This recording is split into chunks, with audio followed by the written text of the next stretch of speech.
Yo people, welcome back to another video. I hope everyone has been having a good day. This is part 2 of the Tales of the Jedi review where I'll be talking about the Count Dooku episodes. First part will be a spoiler-free overview and I'll let you know when I get into the spoiler parts. But yeah, without further ado, let's get straight into it. So now that I've seen the entire thing, this is very strong content from Dave Filoni and everyone that was involved. And the only thing you'd really need to know before watching the Count Dooku parts are the prequels and kind of the timeline of events for the Phantom Menace.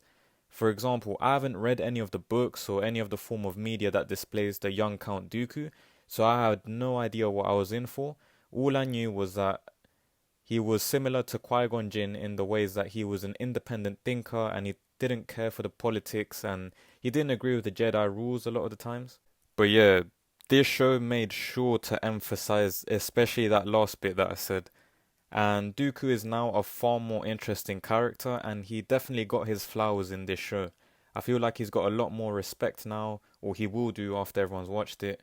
And so many questions got answered, and this episode really gave you Dooku's perspective, and you kind of got your morality questioned as the audience in some of the situations. I do think this has to be Star Wars' strongest body of work this year. I know we still haven't finished Andor, and I'm pretty optimistic about that show. But I enjoyed these 6 shorts a lot more than I did for the entire show of Kenobi, the Book of Boba Fett. It's very straight to the point, it's very efficient with the limited time that it has, and it actually leaves no spaces for filler, which is everything that we would want as an audience. And I personally hope that we get a season 2 with different characters. And again, we are now entering the spoiler zone, so this will be the spoiler warning. If you haven't watched yet, then this is your signal to leave and come back once you've watched. If you don't care about having the show spoiled or you've seen the show, here we go. Didn't mean to make that rhyme.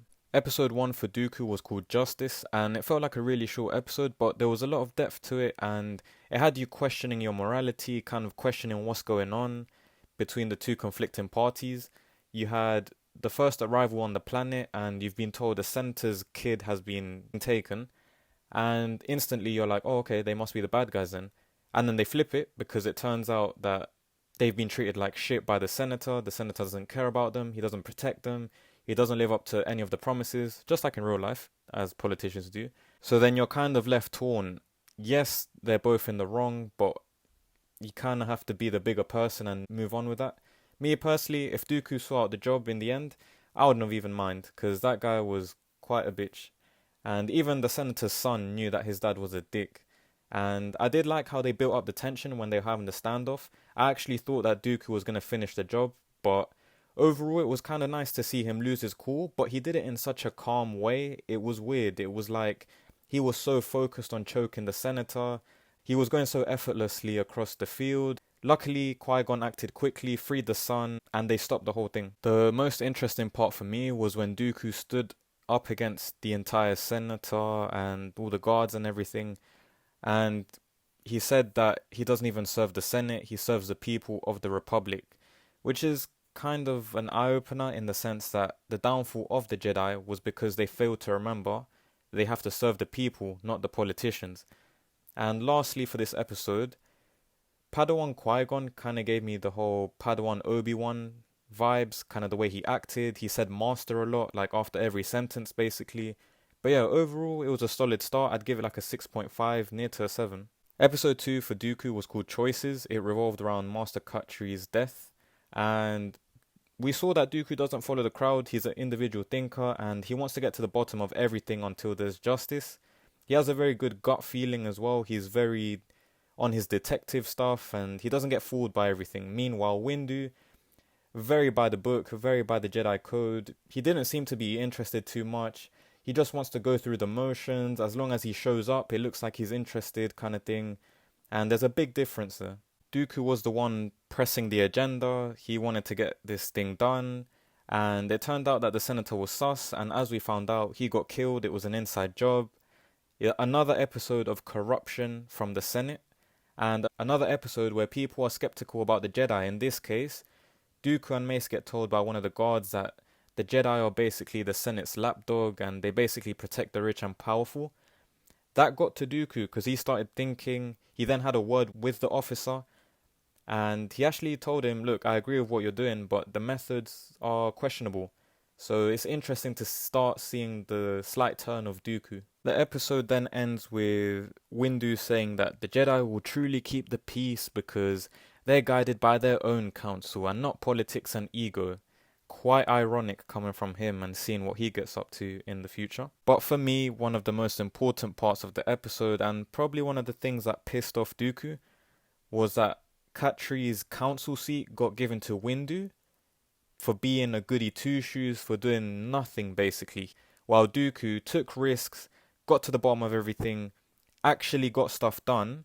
He got blamed for the death of a corrupt senator, and because of that he didn't get the promotion, but Windu did, just for being quiet and doing nothing. So the Jedi, you start to see a lot of flaws, and Dooku has more than enough reasons already to start questioning why he should carry on being a Jedi. Overall, this episode would get like a 7.5, I'd say. Something like that. I feel like it needed just a bit more of something. It was very quick paced, but still very good. Now, episode 3, the best one out of the whole 6 episodes, this entire season, if you want to call it.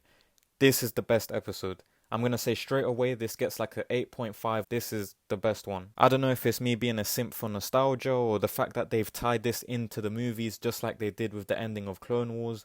But we start with Dooku deleting Kamino from the Jedi archives, which we already know that happened, but we had never seen it. So it's a good tie-in with Attack of the Clones. We also find out what time period it is because shortly after he deletes the files, Jocasta then tells us that the events are taking place during the Phantom Menace and very shortly after Darth Maul faced Qui-Gon Jinn on Tatooine when Qui-Gon protects Anakin. And then we see Count Dooku meeting with Qui-Gon, which is kind of trippy, and I wish we'd have seen this in live action now. Then after this we get the whole Dooku was warning the Jedi. He told Qui-Gon, he told Yaddle that the Sith are rising again. He's trying to warn them. He already has inside information.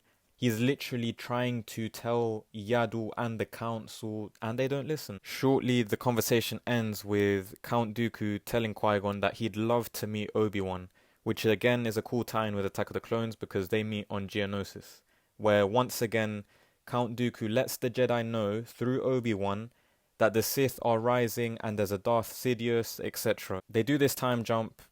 It's when Qui-Gon died. Dooku is going to go to the funeral of Qui-Gon. He then says, nah, he's not going to be good company. He doesn't like the Jedi anymore. He doesn't want to be there, even if it is his student. He then goes off mysteriously. Yaddle follows. We see that Palpatine and Dooku were already talking on a deeper level. Dooku had done all of the things, the Sifo Dyas, the clones, the betrayal on the Jedi, everything. The most important bit for me here in this episode was that Dooku already knew about Darth Maul, and most importantly, he was more concerned that Qui-Gon was dead because he says that Qui-Gon could have been a powerful ally. That could be a very good what if. Like if Dooku tried to tempt Qui-Gon, because both of them don't really agree with the Jedi, but they're doing what's morally right, so that would have been a great story in itself. Long story short, Dooku is caught in the middle between Yaddle and Palpatine. They're both trying to influence, but you already know who wins the manipulation wars. It's always going to be Palpatine. Dooku fights Yaddle, basically destroys her with a door. She survives but is on low energy, and he decapitates and finishes the job. But yeah, this by far was my favourite episode, and I just like the tie-in with the Phantom Menace stuff, just like Season 7 of Clone Wars ties in with Revenge of the Sith. I really enjoy when they start doing these things. But yeah, overall, very solid show. I really enjoyed it, and hopefully they make more of these and they can try to find ways to patch up stories. Even if they do it with the original trilogy or the sequel trilogy, it'd still be nice to see these kind of things, just especially because the sequels need a lot more work. So if they can start patching things up, it wouldn't do any harm, honestly. But yeah, shout out to everyone that made it this far. I appreciate it. Don't forget to like, comment, subscribe. I'll catch you in the next video and have a great rest of your day.